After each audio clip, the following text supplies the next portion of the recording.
geeks and geekettes, ladies and gentlemen, boys and girls, gats and kittens, comic fans the world over. Welcome once again to Ask Chuck Dixon, where you get to ask me questions about what I do for a living. And what I do for a living is I write comic books. Let's not waste another of your precious seconds of life. Let's get right to the first question.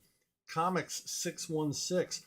My question is about Punisher Warzone Annual number 1, 1933, Bulletproof. Is the vendor of the phalanx armor, Dr. Blanchard, was he intended to be French? If yes, do you remember some details about his conception? And the physical appearance surely left to the interpretation of the great John Buscema. A solid story. I noted it took place in Atlantic City and Moon Knight 34, as in Moon Knight 34 and Code of Honor 2. Wow, you're quite the student of my stuff. Thank you. Thank you for following my career that closely. I think this was if I remember right, this annual was sort of dropped on me last minute by Don Daly, the editor, because John Buscema, who I'd worked with a number of times on a few Punisher projects, basically was in the offices and said, "Hey, you got any more Punisher stories by that guy?" And I was that guy. Several editors told me that Buscema liked my scripts, so it certainly made my day each time I heard it. And so I'm like, okay, what am I going to do? So I came up with this phalanx character. He's an armored, sort of more street level Iron Man type, former military, and he's a vigilante, as is the Punisher. And I thought, hey, why not? Let's throw another character out there, see if this one sticks. It didn't, and that was my reason for doing it. What did I do there? But I got a great John Buscema, artwork on the issue. I got a terrific Michael Golden cover, so I was a happy dude. Dr. Blanchard, I don't believe that I would have given him more Frenchy French name, because there's a lot of English people named Blanchard, of course, from the Normans. So yeah, I don't think I specifically made him French. I didn't. I was too lazy to go back and look up this story to see if I indicated that at all in the story, but I don't believe so. Hey, have you subscribed? Well, maybe you need to subscribe again. YouTube plays funny games, and they unsubscribe people all the time. So I'm trying to hold on to the numbers I got. So help me out here. And if you haven't subscribed, why not? Give it a shot. Thank you. Cameron Morgan, what are your thoughts on the death of Superman and subsequent return of the Superman stories in the 1990s? It seems like DC editorial wanted to create a shocking event to shake up the status quo and boost sales. Do you have any stories to share about the state of DC Comics during that time?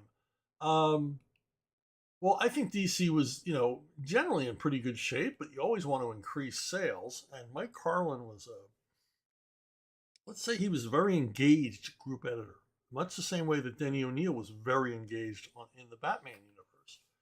And they were looking to increase sales on Superman because I believe they were flagging. And I think I'm just guessing, but I think Carlin looked around at the guys he had working on Superman and thought, hey, we should do something big. Let's not miss this opportunity. We got these powerhouse talents, who are really invested in this character, who are really into Superman. We got Dan Jurgens, we got Jerry Ordway, we got Butch Guice, we got Roger Stern, a bunch of other guys, John Bogdanoff. These guys are into it. Let's put the team out on the field and let's do something big. Let's make a splash. And I think the Death of Superman storyline was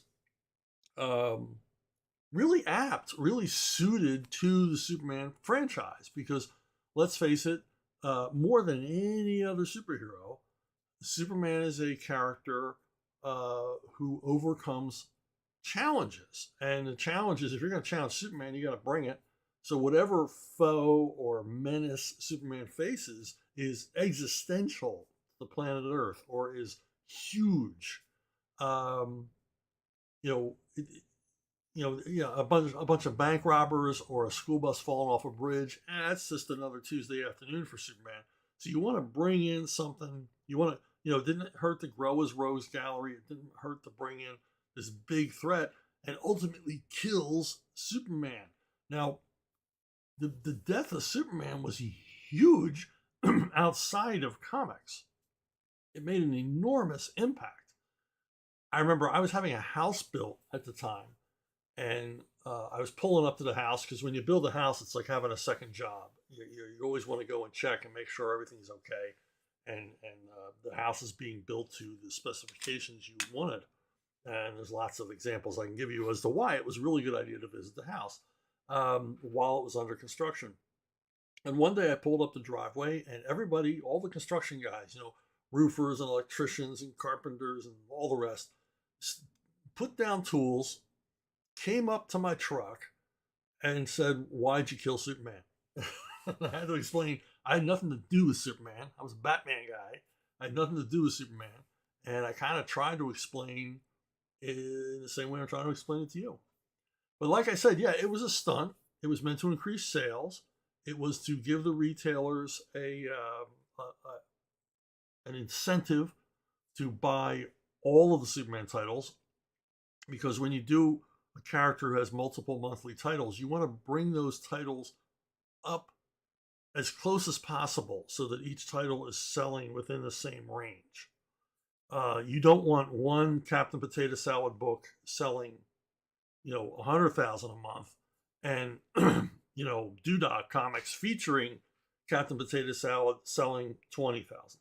You want to bring those sales up within the same range, and so this certainly accomplished that. And I think it's a terrific story. It really is a terrific story, and it's one of those lightning in a bottle moments, like I believe Nightfall was, where you have a crew who are invested, they are passionate, they really want to tell a good story, and they're good. They're really professional, top drawer creators, and you've made something big, you've made something special. I think too many times with these big events, they think about the event and the talent is secondary. I really think sometimes you've got to put the talent first. You got to think, hey, let's put together a great team and do something special, instead of, well, let's do something we think is special and just throw whoever at. Whoever's in the hallway, we'll bring them in. And then, of course, like Nightfall, the death of Superman and the return of the Superman is a years long continuity. I mean, DC was all in on this, and they hung in, and much to their benefit, because it sold enormously, and it's still worth going back and rereading. It's good stuff from guys who gave a crap, who showed up. And a consistent team throughout. We don't lose anybody. I mean, it's all the same creators throughout. So not only did Mike Carlin and Paul Levitz at DC have faith in the project, they had faith in the talent. And if you're a creator, it's really the biggest, boon you can get, is that your employers or editor has faith in you. And then once you know that, you can run with it. You can run with that ball, knowing that they've got your back. So, yeah, I think it was terrific stuff. Why am I doing this? Hold on. Oh, hey, you get a twin spin. What do you know about that? What are some of your favorite detective stories in books and comics? I really can't think of any in comics. The comic book writers generally don't write a lot of mysteries. First of all, they're hard to write. And secondly, I don't know that there's that much call from the readers. When I was on detective, I wrote a lot of mystery stories, whodunit stories, and police procedural type stories. In fact, I've told this before, but when they went to finish up the Batman Black and White series, which was a series of prestige books by creators, many of whom had never worked on Batman before, and they let them do 8-page stories in black and white. And Mark Chiarello was the editor, and he realized by the time they had gotten to the fourth book that no one had written a mystery story. There wasn't one detective story in all of those stories. Everybody was writing their quote unquote ultimate Batman story, and there were no mysteries. And he didn't know who to turn to, so he called me because he knew I would write him a mystery story. And he said, if I teamed you with Jorge Zaffino, could you come up with a whodunit mystery for Batman to solve? And I did. And it's the only detective story in that entire huge, big, fat collection of Batman black and white stories. For whatever reason, no one else wanted to write a mystery story. And were I initially offered, I was never thought of. I wasn't initially offered a place in Batman black and white. I was only brought in because I could perform that one function. If I had been offered, if I was one of the initial creators where they said, "Hey, we want to contribute," I would have written a whodunit anyway. I don't like ultimate Batman stories because I believe the ultimate Batman stories have already been written. You're not gonna top them. As far as detective, Sherlock Holmes, obviously, big freaking deal. The genre kind of doesn't begin with Sherlock Holmes, but certainly refined and made more popular. The whodunit, nobody leave this room mystery, the riddle mystery, the detective mystery story begins with Sherlock Holmes, and largely has not been really surpassed because I recently reread all of the Doyle stories. I read them back when I was a teenager. I reread them. Boy, they're good stories, and boy, they're really different. There's no real formula to Doyle. They're very different in approach, and Watson's tone changes in a way that's not contrived. Dr. Watson has kind of a character arc that's revealed in his prose because it's supposedly Dr. Watson telling these stories, and we sort of see him evolve as a character in a very effective way over the course of the stories. And then Doyle plays with the formula. He has Holmes write one of his own. Holmes writes one of his stories in the first person, and it's a lot of fun to read because Holmes is commenting on Watson's writing of the previous stories as he goes along. And basically Holmes is saying, I don't know how I have a newfound respect for Dr. Watson because it's not that easy to write one of these. It's really cool stuff. Doyle was an amazing writer, amazingly gifted writer. As far as my own personal taste, I like police procedural mysteries. I don't like Agatha Christie, Nobody Leave This Room, Drawing Room, Who Killed Lord Cavendish mysteries, because generally I don't give a crap about Lord Cavendish, and I don't care for the suspects either. So I like police procedural mysteries because they're based more in reality, real life detectives.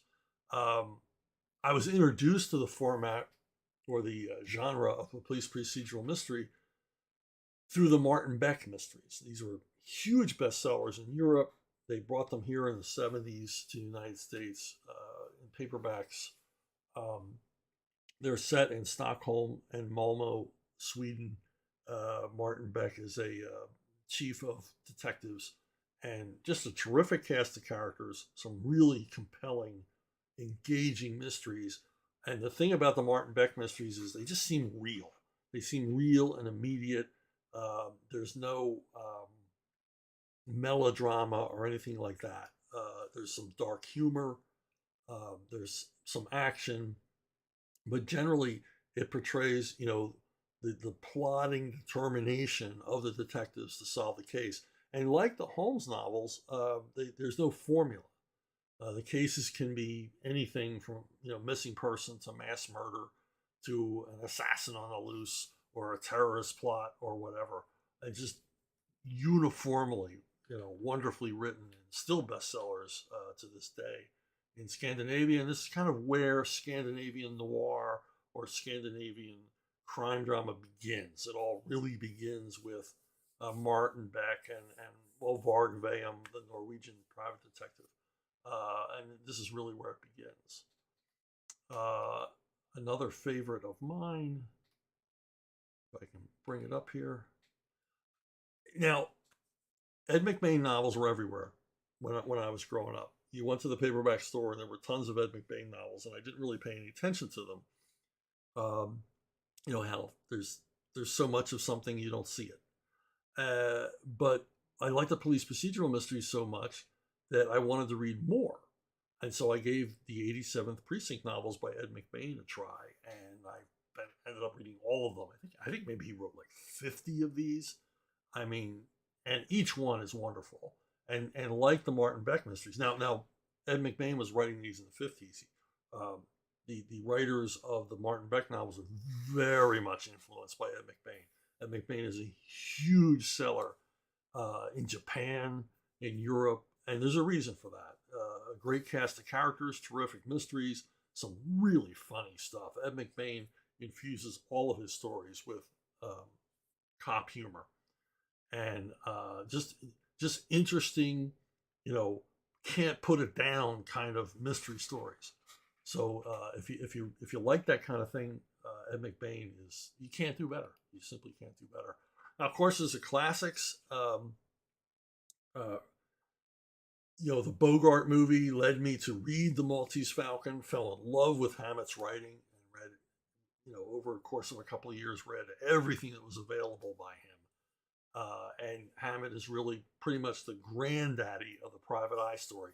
Now, there were private detectives before Sam Spade and the Continental Op, but none of them were written the way Hammett would write them. And none of them, the formula, the template of the Maltese Falcon is literally on TV every night. If you see a cop show, there's some element of the Maltese Falcon in it. And what was great about Hammett was he actually had been a detective. He worked for the Pinkerton Detective Agency, and he had seen a lot of the things that he wrote about. And he wrote from a very realistic, cynical point of view. And he wrote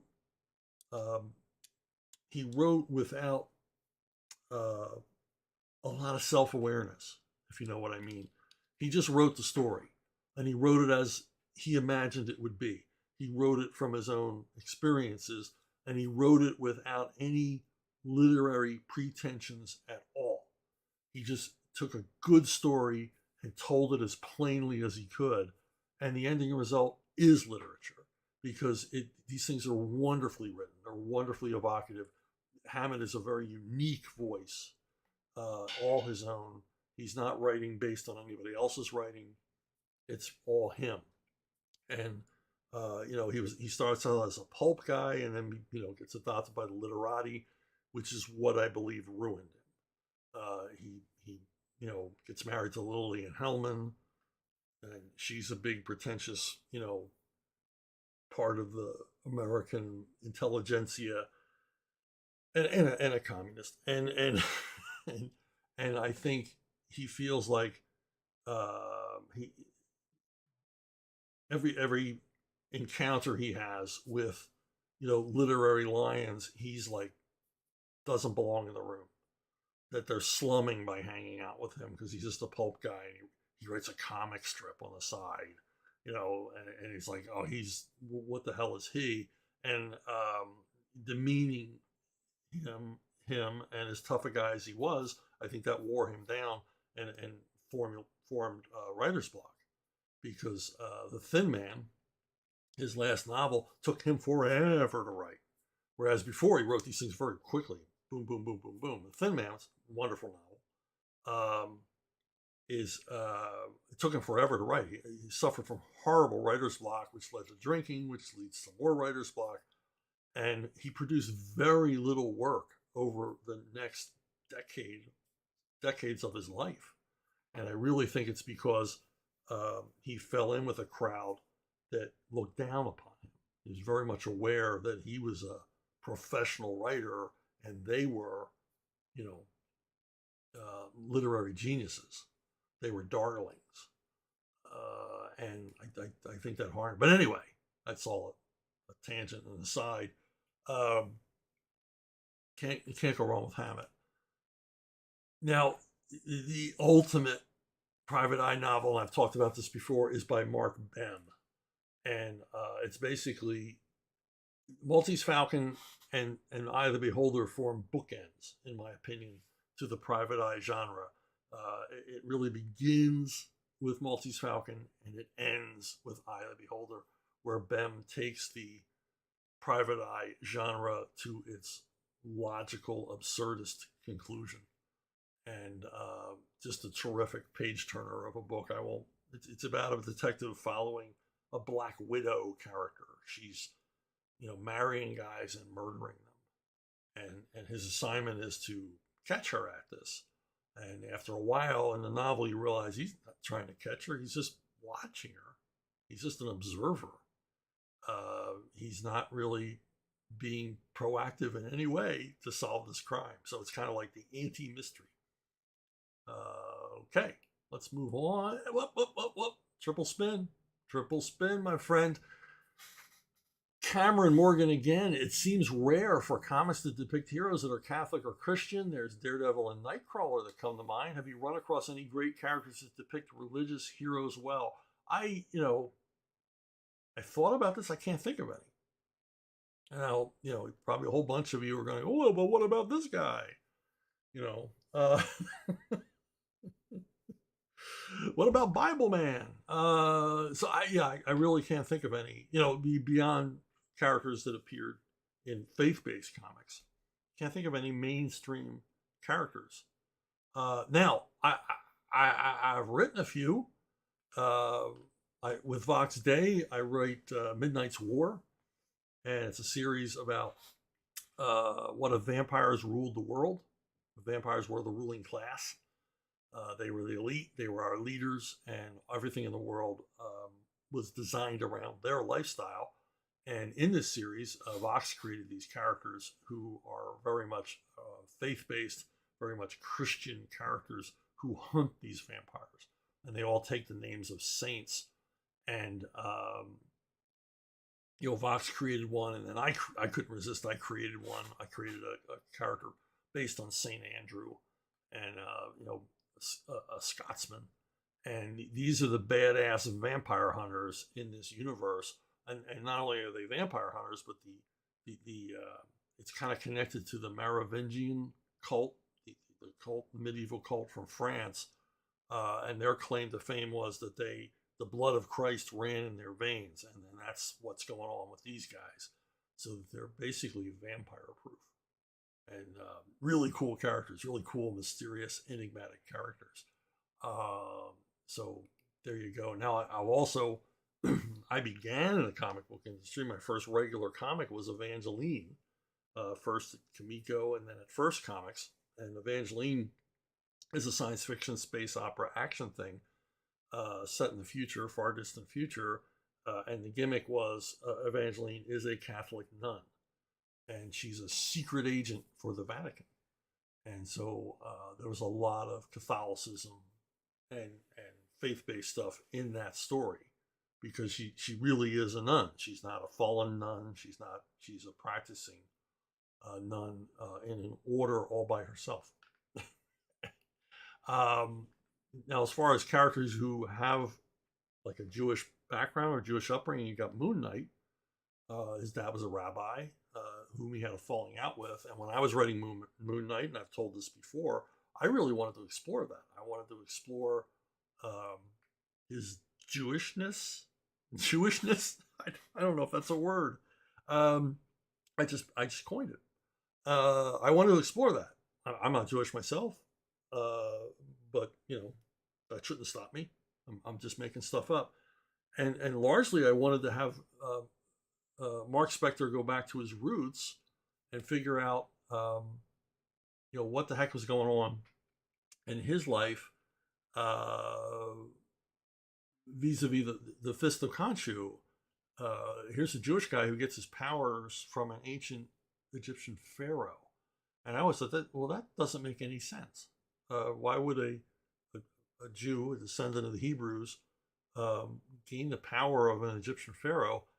And I wanted to introduce that the fact that somewhere in the Middle Kingdom, the Hebrews invaded Egypt and took over, and the pharaohs in the time of Joseph, and right up until the time of Moses, the pharaohs were Jews.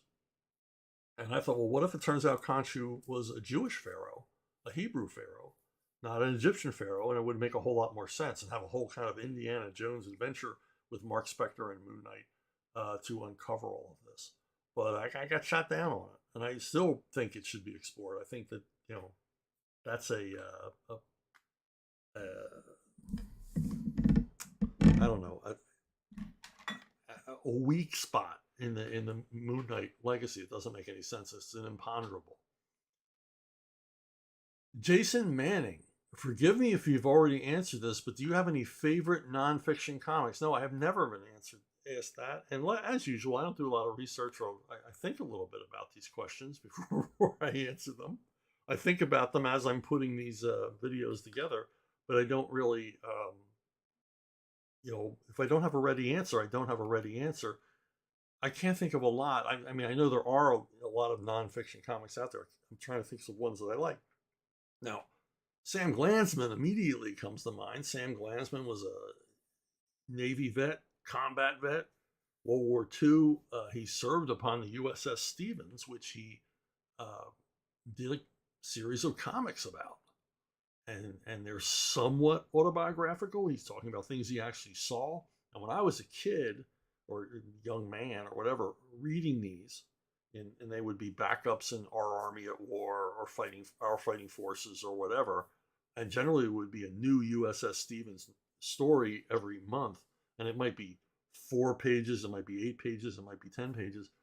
And they had a big impact on me, because you could tell these are written by somebody who was there.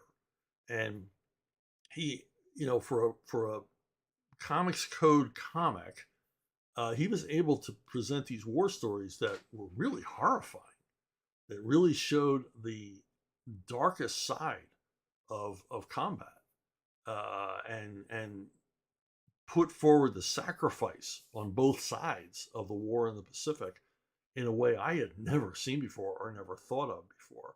And you can really only get that from a guy who'd been there. Now, in this period, early 70s DC, they were striving to make the war comics as realistic as they could. They were moving away from the sort of formulaic gimmick stories they were doing before, and moving more toward like what Harvey Kurtzman was doing in the 50s on Frontline Combat and Two-Fisted Tales. And they were rewarded with enormous success in this period.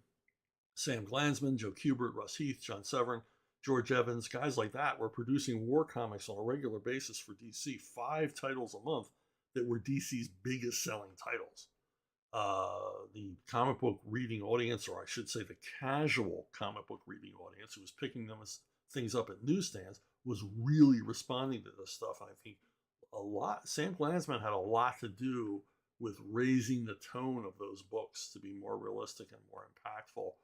Now, Glanzman went on to do a sailor story. He did 2 volumes of this. I think Dover Press reprints these. I think these are still in print. And these were directly autobiographical about his own experiences in World War II in the Navy. And just really, really great stuff. His USS Stevens stories are also collected. All of the DC run, including 2 USS Stevens stories he did for Larry Hama's Savage Tales at Marvel. So you can get the complete story. But this stuff is really worth checking out. Really impactful.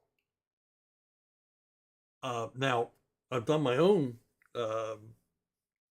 nonfiction comics. I regularly, it's like, Chuck just wants to talk about himself. But it's true. I do a series of Medal of Honor comics for the Association for the United States Army, and they come out, on a semi-regular basis. We produce about 4 of these a year, and they tell the story, the true story of U.S. Army soldiers who won the Congressional Medal of Honor. And I love writing these. First of all, it's an honor to do these myself. I'm so glad that the AUSA has faith in me that I'm going to do the right thing. And also learning about these amazing, real life superheroes, these real life American idols, who every one of these stories is just jaw dropping, and like, he did what? you it's just, and when you read these stories, you can't help but put yourself in this place and say, well, would I have done that? And the answer is generally hell no. I would have been, crying on the floor of a bunker. And these guys just risked everything generally for their comrades. And just awesome stories from all across American history, from Civil War to World War I, World War II, Vietnam, Korea, war in Afghanistan, war in Iraq. A terrific one on the Black Hawk Down, the two Army snipers who gave their lives to protect that helicopter pilot. Anyway, you can check them out. I'll put the link below, but you can read these for free online. And I've done, oh man, I can't even remember how many. I think I've done 16, maybe 20 of these things. So there you go. Kian Kurji, have you read most of the books you buy? I've been guilty of collecting books and not reading them. For instance, I would love to know I love how all 10 Golden Age Batman omnibuses would look on my shelf, but at the same time, I'd have a tough time getting through them all. Yeah, I mean, sadly, I've reached an age where I'm aware of my own mortality. Not a young man anymore. And I reached a point in my life where I realized I'm never going to read all the books I own. And that would be sad, except I look at my rooms full of shelves, full of books, and I think, wow, when I was a kid, I dreamt of this. I dreamt of having a house full of books, a house full of books, a house full of comics. I dreamt of this, and I have it. And I'm never at a loss for anything to read. I'm never like, I don't have enough money to go buy a paperback. I mean, that's not going to ever happen. And I can, I have books to read. I have books I want to reread. And I've always got a book on me. That's been true of me my entire life. I've always got a book on me. I've got a book or two in the car. I've got books in every room. And I'm a compulsive reader. And, I think the Japanese have a word for it, for having the books you've read around you.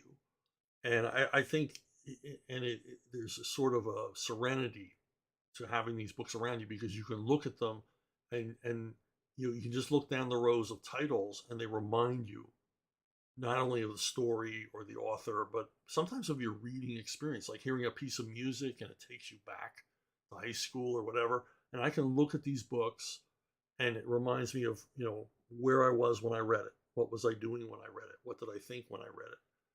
And I've finally grown up enough that I don't keep every single book I buy. I mean, some books, after I've read them, I donate them or I share them with somebody else. I'll read a Hollywood biography, and when I'm done with it, I send it over to my mother-in-law because she likes reading those things. So, but largely I keep all the stuff. And, with comics, keep it all. you're just hoarding them comic books and comic book collections and everything else. And so, yeah, I mean, for me, for a reader, for that young kid with a dream, I'm in paradise. So I don't really think about or worry about, will I ever get to all of them? I know I'm not going to. But I'm also never at a loss to read, for what to read. And there's always new collections coming out I got to get. So, and a few years ago, many years ago, when I first started writing professionally, I had an office, I had my own office in the house. And I thought I wasn't reading much. I thought, man, I'm writing a lot and everything else, but my reading is suffering, my reading time. And I thought, I wonder how much I am reading. And rather than keep a journal, because that's just more writing, I put a box in the corner of the room, and everything I read, newspaper, magazine, novel, comic book, everything I read went into that box, and so I could measure how much am I reading in a month. And by the end of the month, I had to get a second box. I was really surprised at how much reading material I was consuming. So anyway, that's apropos of nothing, but I felt I had to share it. Sometimes I do these videos and I walk away and go, I should have said this. I should have added that. Anyway, hey, one more thing. For the longest time, I've heard all the excuses, every excuse in the book as to why comic sales have fallen. Starting in the 70s, why are comic sales falling? And comics had a bit of a resurgence in the 80s and sales began to drop off.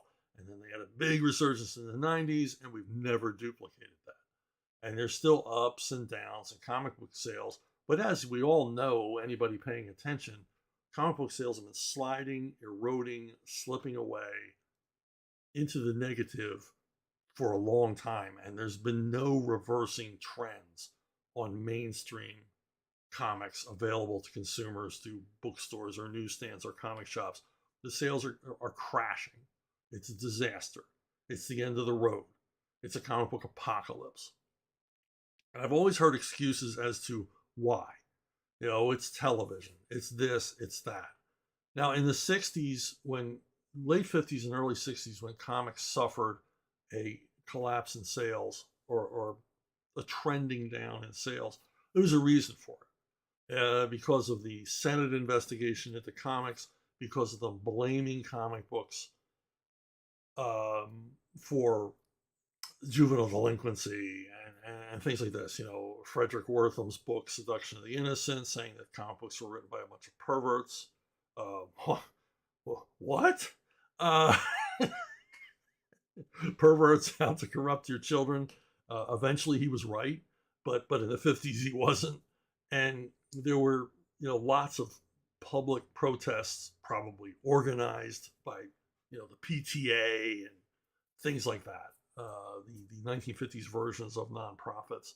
And comics suffered because a lot of parents would never let their kids read a comic again. And so comic sales began their slide at this point, but still were healthy into the 70s. We get to the 70s, and there's just a crash in sales. And the comic book companies are doing everything, desperately doing everything to try to bring sales up. But starting in the mid to late 70s, I begin to hear excuses as to the one excuse as to why comic book sales are failing. And everyone shared in it. It was like a hive mind zeitgeist. The reason that comics don't sell anymore is video games. Kids stopped reading comics, started reading video games, started playing video games. And you had the arcades, and then you have the home video game. And, it gets to the point where, DC tries to capitalize on it by doing a comic book based on Atari. I don't know how Atari Force was actually based on the Atari game system. Just put the word Atari in the title of the cover, trying to sell comics. And, the comic was terrific. It's one of the best comics DC produced in the 70s. I would say the best comic DC produced in the 70s, but it didn't go anywhere. And they continually blamed the computer games for everything, for all of their problems. And we're never going to bring kids back. And you can say to yourself, well, is that really what killed video games? Or is that really what killed comics?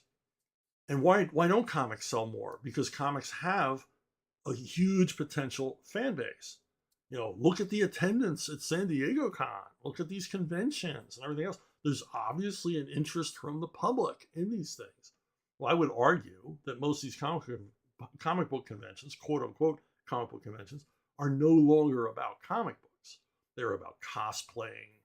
They're about the cinematic universes for the two big companies. They're about Funko Pops. They're not about comic books anymore. It's something like San Diego. The percentage of actual comic book representation at San Diego seems to shrink every year. I mean, there are retailers who used to show up and make good money at San Diego. They don't even bother to show up anymore. And here's the thing. This isn't a picture of San Diego Con. This is a picture of Gen Con. And Gen Con and a lot of other elements put the lie to the idea that it was video games that killed comic books. Why? What is Gen Con? Gen Con is a gaming convention and not a computer gaming convention, not a video game gaming convention. It's a board game and card game, sit at the table, looking people in the eye gaming convention. It's for people who really like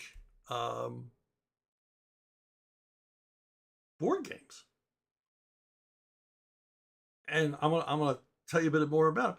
But, you know, I mean, let's face it, computer games and video games got better over time. I mean, you were playing Pong or Missile Command or something like that, or Frogger on your system at home. And, you know, but now it's like you're exploring this whole universe of stories and characters.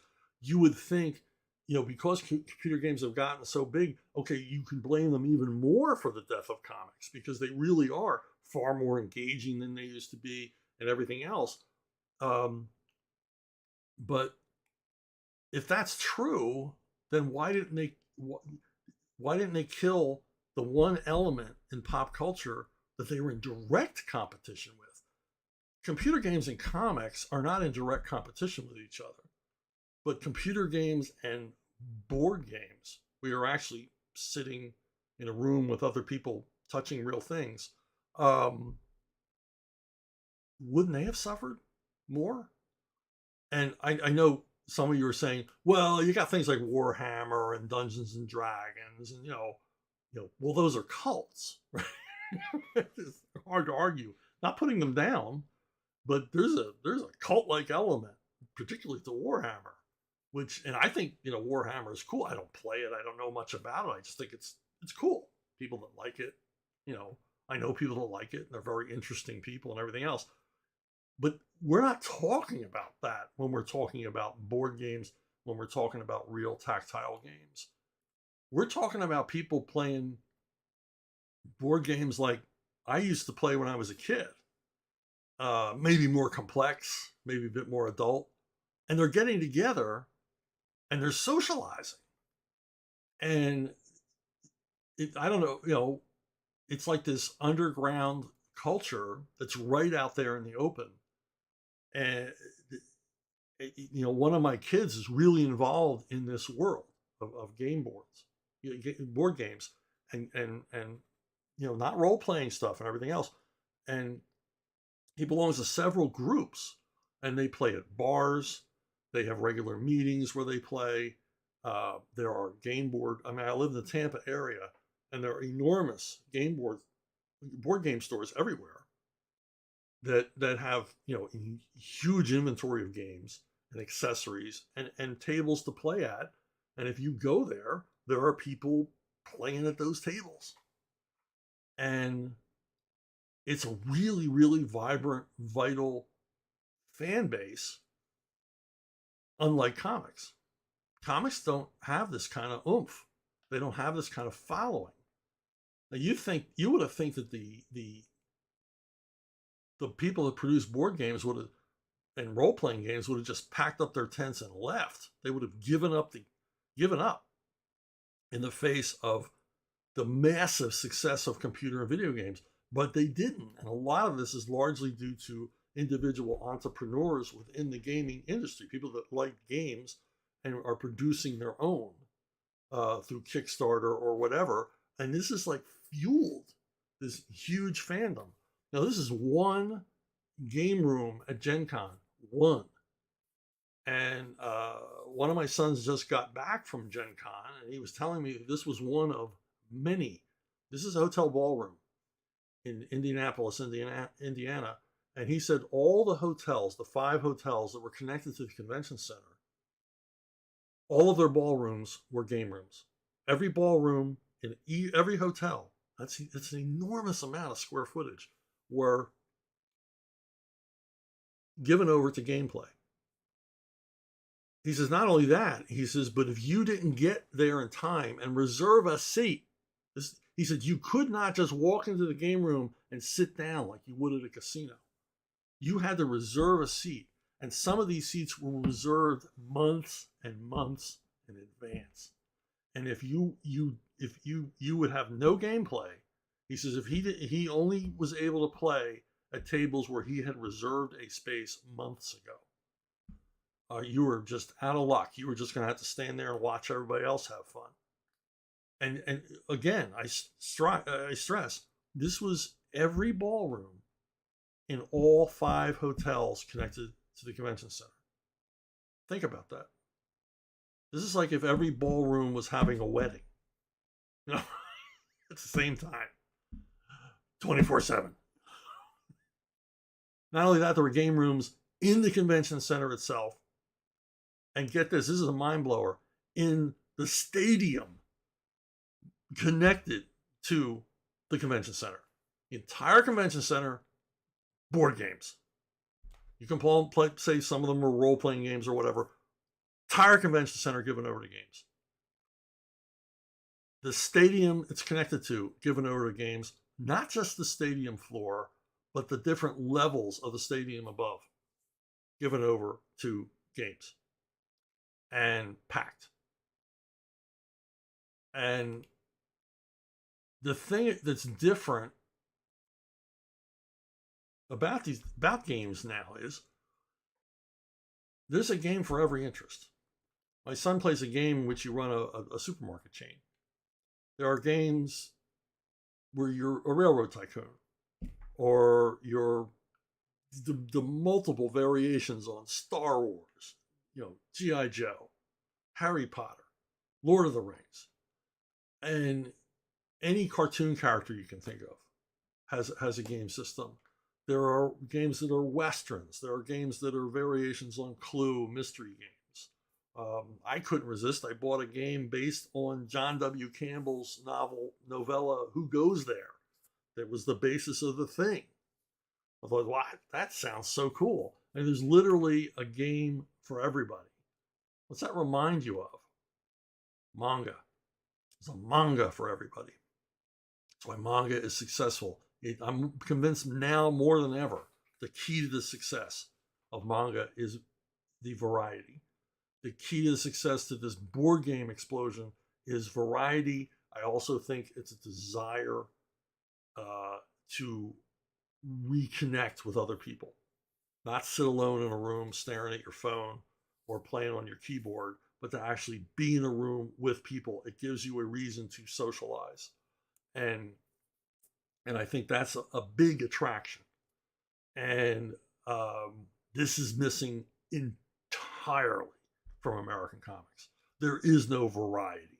There is no reason to socialize. Yes, you can go point at San Diego Con, which recently ended.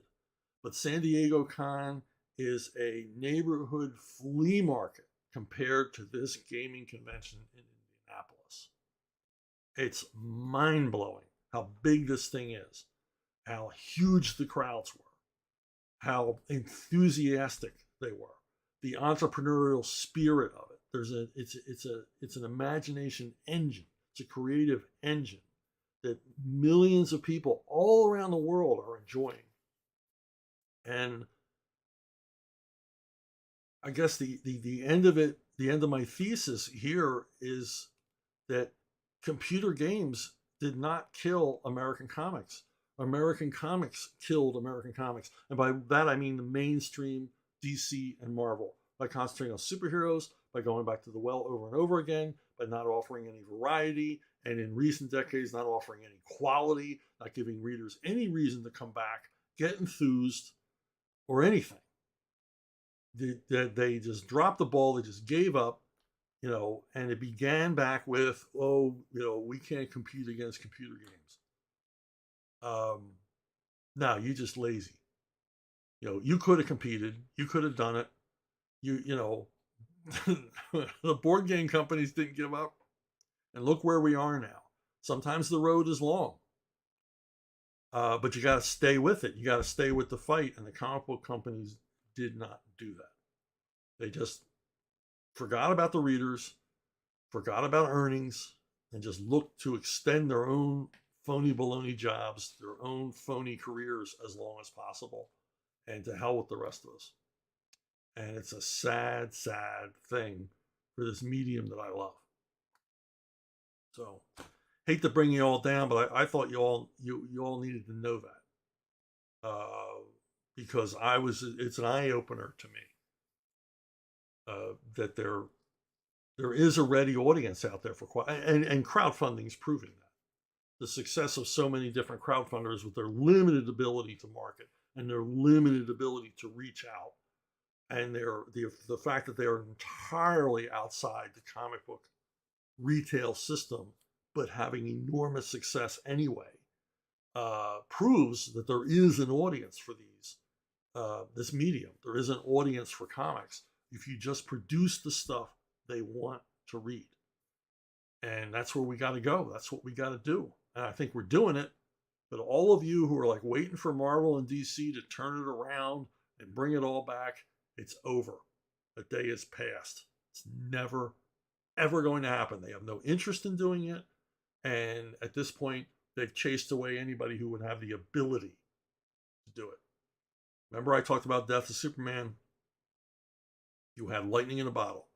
You had that great cast of guys and gals. I got to include Louise Simonson. You had this great cast of talent who were passionate about what they're doing, putting together a huge project for a company who said, go ahead, go crazy.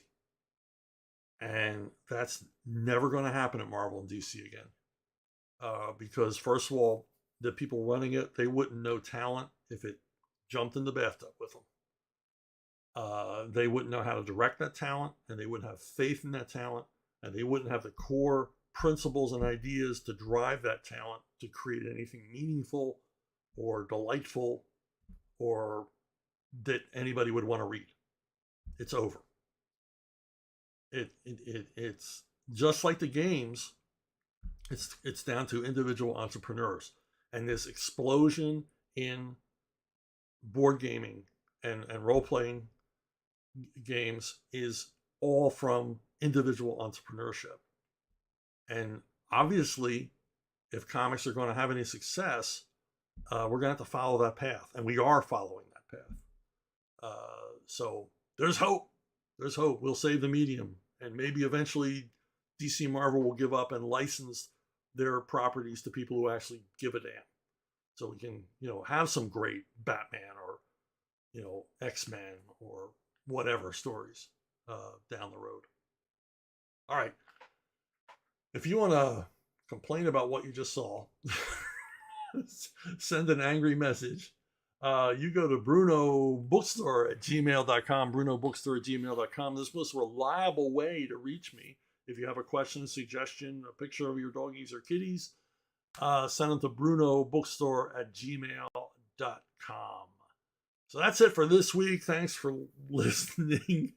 Thanks for watching. Thanks for putting up with me for however long this video turned out to be as I rant and rave. And I will see you all down the road.